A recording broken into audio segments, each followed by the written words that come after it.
It's literally 10 p.m. and I just ate like 100 jelly beans, so we're gonna film a video. New filming angle just dropped because we're at my computer today to discuss why I needed a lobotomy.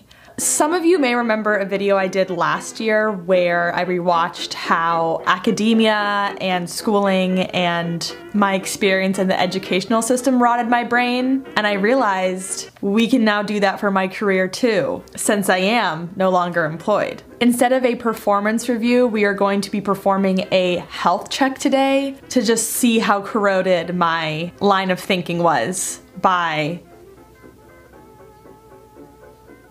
the big tech regime. There will be 4 tests that we need to run for this particular medical health check. Number 1, my Tumblr drafts, which is the earliest evidence of my onset brain rot. These date back to, you'll see, but as early as 2016, I believe. Number 2, my Instagram story archive, which is visual documentation of how deep in the trenches I was.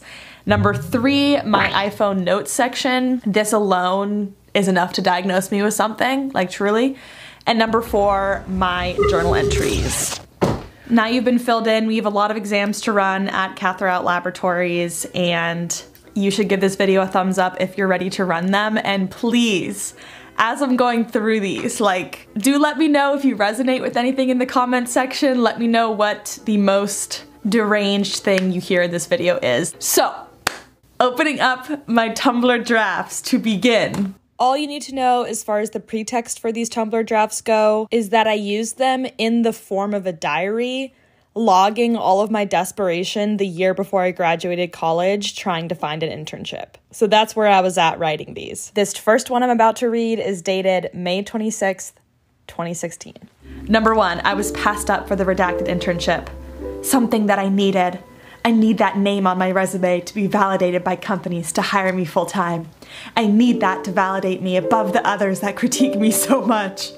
All I wanted was to be home this summer, to be comfortable this summer, to be challenged this summer. Like, why am I treating this like a spiritual retreat? Like, it's literally an internship, and this was at a tech company in the Bay Area. Truly, I was already prepped and ready to go to transfer my validation source and unhook it from college and plug it into my career. Like, I was already siphoning some off, but I didn't have a place to plug it in yet, and I was stressed out. Like, I literally am romantically attached to these job prospects. Like, this is a poem. Like, this is a poem. Like, I did line breaks. Okay, this one is like really harrowing, guys, okay? Actually, it's the same day. I literally logged back on to write something else because I needed to. Okay, May 26, 2016. I also just need to be grateful for all the opportunity, for all the exposure. It's dumb that I feel alone in rejection. I think back to the post about Tina Fey working at the YMCA and Oprah being rejected countless times. And if I've learned anything, it's to fight on. Maybe USC teaches us that because nothing truly does come easy unless you're uber well connected and elite. Okay, girl. Like, my dad literally, the saddest part was, I wanted to be a Nepo baby so bad because my dad literally worked at the company that I was applying for that internship at, and I got rejected, and I was like, what the fuck? Like, Nepo babyism isn't even working? Like, I must be trash. Like, it's not like my dad, it's not like he was some executive or anything, but like, I just thought maybe that would help me out. Anyway, I don't deserve anything. I haven't earned anything. I am privileged to be healthy and to have the amazing support system I do. Not everyone is fortunate enough to have that, and it really does make a difference. These past few months have been letdowns after letdowns, but now I know I need to rigorously prepare for what's to come. Some people just let it all fall into their laps, but oh wow, will it feel ripe and meaningful when I have gone through all of this and come out the other side. Like, this is the Odyssey to me. Like, I am Homer. Like, I am on the hero's journey. Like Joseph Campbell, like, I am tracking along. Like, taking it a little seriously. So there's phase 1 of the psychosis that corporate America put me into. Also, if those Tumblr drafts weren't enough for you, that was like maybe 4% of what I have in there, and I go through a lot more on my Patreon because I've been doing this series called deep cuts, which is basically like an extended version of this, where I just go deep into like not only my diaries from 2017, but like my childhood diaries. So next, as I indicated, we will be looking through my Instagram story archive, which will be on my phone here.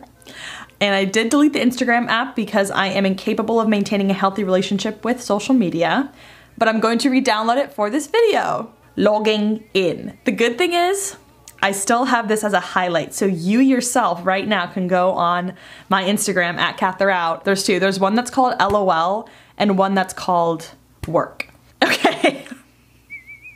I wasn't sure there was gonna be much evidence on here of like how corporate America like truly damaged me as a person and as an entity. But like this photo of me working at my standing desk, is she okay? I will put these on the screen. I don't know how much I'm gonna put on here, but basically there was a table next to our desks and one day money, like a dollar bill just like showed up on the desk. And so one of my coworkers just put like a couple more bills down. I put down like a Nordstrom gift card. And then the next day we walk in, there's like some change on there, a few more dollar bills. Then there's like an orange, a sticky note, like just stupid stuff. Like it was like this little social experiment. Like suddenly there was a bunch of dollar bills on the table. It was like, it actually was the reason I was excited to come to work in the morning, was to see what was going on with this table, because God knows like the actual work wasn't like stimulating. It was, it was the reason I was waking up in the morning. Like that's how just pathetic my state of being was. But actually those of you that were following me at this time were very invested in the story, and I would update every single day. And then we get an email from our manager that says, clean workspace. Our manager wrote, team, not to ruin the fun, but the money pot or whatever it is on the table by the door that has continued to grow over the last week needs to be cleaned up. Someone claim it or donate it by EOD today. It's like, why? It's not dangerous. It's just giving us a little dopamine. Like, is that so bad? Like, to me, it was just so needless. Like, why do they have to truly just control us in every single way possible? Like, that was disturbing. There's just a lot of, like, I have this story up from when I went to a sales conference in Vegas for our company, and I said, sorry, did your company invent creativity? Like, it's just so sad. I'm just like, wow, I really was drinking the Kool-Aid. That's what this video is like, I was addicted to the Kool-Aid. Like I was like micro and macro dosing the Kool-Aid. Like I was sipping on it through a fucking Camelback. Like I loved that shit. I would like post every time they had like little things in the cafeteria for us. Oh, I'm like, hello beautiful, it's an office building. It's an office building. Like just posting all the charcuterie boards. Like this was 192 weeks ago. Like I was doing tech talk and like all of these day in my life at Google, like those kind of videos. I was doing them so early. Like I was a pioneer. And that's why I feel like I need to be the harbinger for some of these people, like warn them of the perils of like leaning too hard into this stuff, is that you just completely lose your fucking marbles. So there's phase 2 of brain rottage. Let's all take a sip of some beverage before we begin the next section, because this is my iPhone notes. It gets a little scary here. I hate this part right here. What song is that? Pussycat Dolls. Q, I hate this part right here by the Pussycat Dolls. It is humbling what you will find in the bottom of your notes section. Like the archive of it all, like I wish the recently deleted section went back for longer, because I know there is some truly incriminating stuff in my iPhone notes that I deleted. But these artifacts, is that a word? Yes, yes. An artifact is an object made by a human being, typically an item of cultural or historical interest. These are certainly of somebody's cultural and historical interest. Let me just say that. Okay, the most crucifying note, or maybe thing of this whole video, I don't know, you get to be the judge of that, but July 20th of 2020. This is entitled Intentions for Shutdown, but every single letter has a space in between it for the aesthetic of it all, for the poetry of it all. And shutdown is basically a week over the 4th of July where nobody in the company works. Very nice benefit. It's also very nice to an American because you know, in countries like France, they're just taking a whole month off and everyone's just treating it like it's normal. And I'm like, oh my God, we got a week off. Like, this is crazy. Like, on the scale of the American labor market, that is crazy, but like, it shouldn't be. Do you understand what I'm saying? Like, it shouldn't be, but it was. Anyway, before that break, I set intentions, okay? First bullet point, reset on my brand. What do I want to be known for?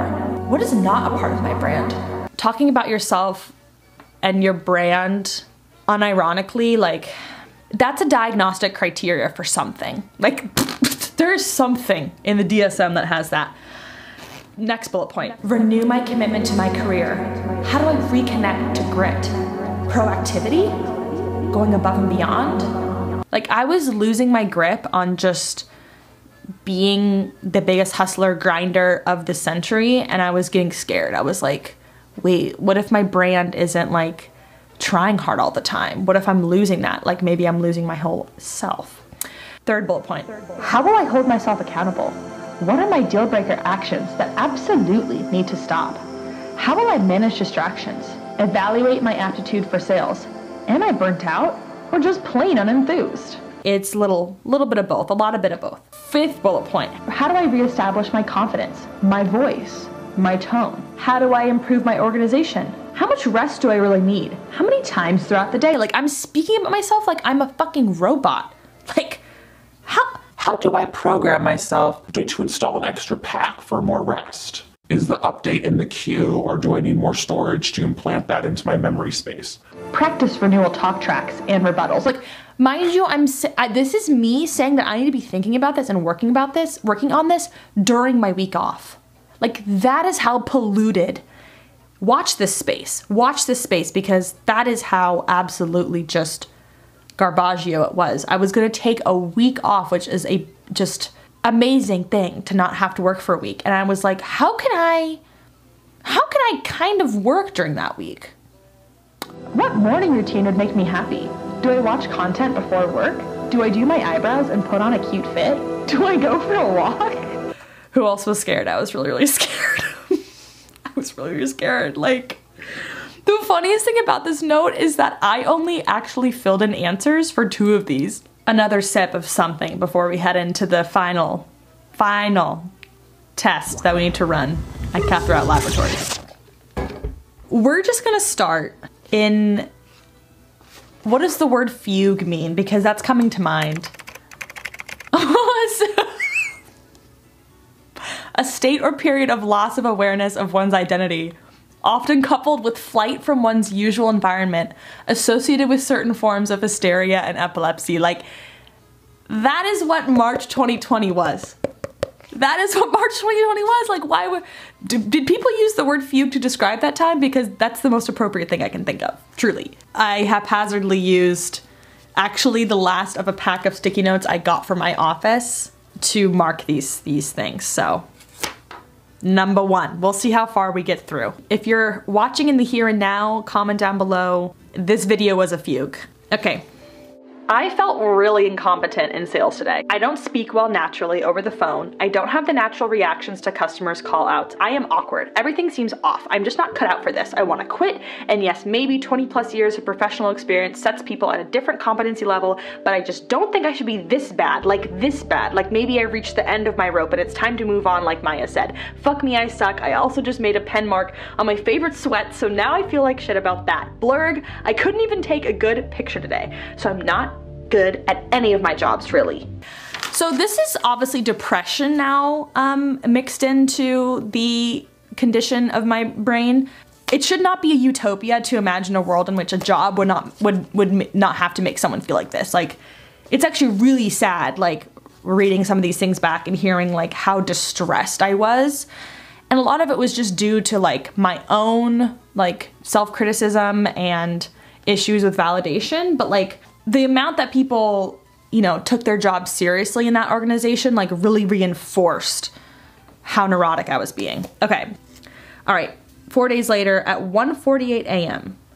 This is actually clarifying in a different way. I love the night before your last day at work, before a holiday.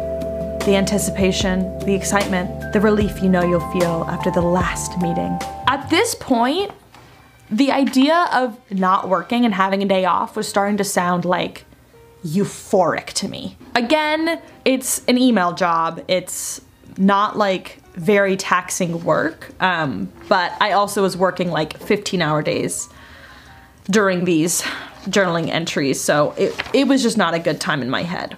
It was getting a little warped. Like, PTO is exciting, but it should not be like Christmas level for a 5-year-old exciting. This is my next sticky note. This is when the arc starts to slope upwards again. I wrote, "My heart was compressed a little when my new manager said he likes to have an unending stream of work. That's not how I operate anymore, and I'm really proud that I don't. Getting out of that mindset never seemed real to me, but I'm so much happier with balanced priorities. I don't want anyone to strip me of my balance and laissez-faire approach, but I know that they will try. I need to remain true to myself and what I need for my health. I know my manager is probably expecting me to fill up every nook and cranny of my time with my employer's developments, but that's just not what fulfills me, and never a question asked of me in the interviews. So either it's tacitly expected, likely, or not a priority, hoping. I'm just not going to push myself back into July 2020 at whatever cost." I didn't want to leave you all in the fugue state. I had to let you see that, like, if you're someone who's currently experiencing brain rottage, like, there's a way out of that mindset, no matter if you have the ability to quit your job or not. Like, obviously I'm in a very fortunate position right now where I could completely just detox myself, but there are, like, all of these next journal entries are while I still am working, and I'm starting to see the light. Like, I'm starting to see the light. So August 8th, 2021. I'm so funny. Like, I'm so funny. Like, I recommend journaling to everyone. Like, you will amaze yourself. 8:42 p.m. It's Sunday night and the scaries have set in big time. The dread materialized as soon as my parents left and I realized I have to face my manager tomorrow. It's a short week and I know the meeting will be over before I know it, but that's not helping the uneasy feelings in the pit of my stomach. I wish to banish them. Banish them all to hell. God, I just want to quit and not deal with this anymore right now. Fuck it all, I just want to vibe. Bye. I'm getting forceful. Like, I'm getting some resolution in my gut. I'm getting some conviction about how I want to handle my career. Like, September 13th, 2021, 10:31 p.m. At a place of true unshakable apathy about my job. It is just so misaligned, it feels alien. I used to be scared the night before a meeting, but now I've just accepted my eventual fate, so it's not scary. Like, what the fuck? I want a job that doesn't feel like an out-of-body experience every time I do it, but also one that doesn't require a lot of labor, because I just don't have it in me. I'm like so fucking burnt out and just like disinterested. Okay, this one I wanted to include because it shows that, like, you can improve the way you speak to yourself and the way that you formulate your relationship to yourself and to work. Like, I'm just really proud of, like, where I was able to go with these feelings and, like, how I process them. This is December 17th of 2021. The feelings of detachment from my job are starting to eke in again. This week and last, I was starting to get the impression that maybe my burnout was over, and that could be true, but today on this call, I just could not bring myself to focus on technology and product features. It was all going over my head and felt humiliatingly out of reach, and that's okay to feel that way. I haven't been specializing in this product. This is what I'm, like, proud of myself for, like, reframing, because the person you read about in those earliest Tumblr drafts, like, she did not have the emotional capacity and the gentleness and, like, the softness to treat herself this way. And that's okay to feel that way. I haven't been specializing in this product like many of the people on the call, so it is going to take me some time to ramp up. I'll make some headway today and do what I can. That's all I can do. Put in some effort and see what results come out of it. It's all comparison that's making me feel bad, which isn't fair when I've been on PTO for 3 days and am a communist. LOL. So that was a wholesome moment. Like, it gets better. I put my 2 weeks in April, my last day was May 5th, and that's all she wrote. The rest is history. The rest is an artifact of a fugue. If I haven't lost you by now in the onslaught of petty and not so petty ramblings about my white collar tech job. I just wanted to say that the reason I like reflecting like I did in that previous video and this one on the archive of my life is that it just reminds me of how much capacity we have as human beings to change. Like, I think when you're in it, and so many of these journal entries, not even just about my job, about my love life, about my own mental health, about my relationship to my family, like so much of it was just like questioning if things were going to change. And I could see so many shifts like and transitions happen in my thinking, and it's just so powerful to like have proof, because people will tell you it gets better, things change, da da da da da.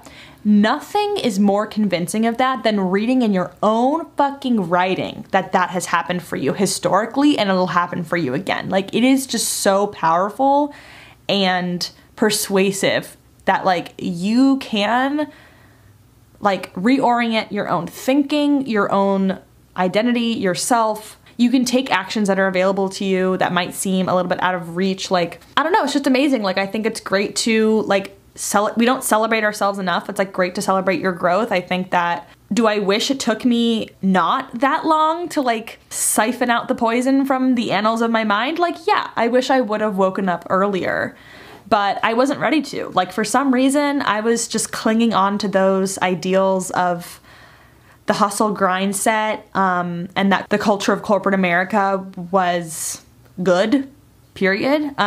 So just a little check-in, a little labor check-in. This video is all in good jest. And again, let's inject some volume into the comment section. Like, let's jump down there together. Like, see what's going on.